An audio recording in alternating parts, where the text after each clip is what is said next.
Hi, this is Dr. Poojita Duggirala, Consultant General Physician and Diabetologist from NASA Hospitals, Vijayawada.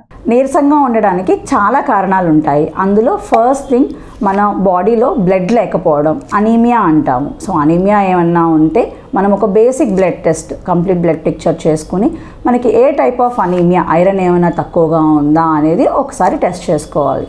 అలాగే vitamin D deficiency, D vitamin మన బాడీలో లోపించినా నీరసంగా ఉండడం, అసలు బలం లేకుండా ఉండడం, ఏ పని చేయాలనిపించకుండా ఉండడం, ఇట్లాంటివన్నీ మనం చూస్తుంటాము. అలాగే మైక్రోన్యూట్రియంట్ డెఫిషియన్సీస్ అంటారు. వీటికి ఏ టెస్ట్ ఉండవు.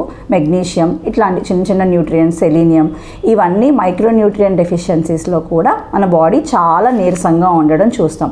అలాగే ఇంకొక ముఖ్య కారణం వచ్చేసి హైపోథైరాయిడిజం. థైరాయిడ్ లెవెల్స్ ఏమన్నా ఎక్కువగా ఉన్నా మనం నీరసంగా ఉండి ఏ పని చేయాలనిపించకపోవడం, ఫెటిగ్ రావడం, ఇట్లాంటి కంప్లైంట్స్ అన్నీ చూసుకుంటాం. సో ఒకసారి డాక్టర్ని కన్సల్ట్ అయినట్లయితే మీకు ఏ నెసెసరీ ఇన్వెస్టిగేషన్స్ కావాలో అవి చేసి దాన్ని బట్టి ట్రీట్మెంట్ చేయడం అనేది జరుగుతుంది. Thank you. Like, share and subscribe to NASA Hospitals, Vijayawada.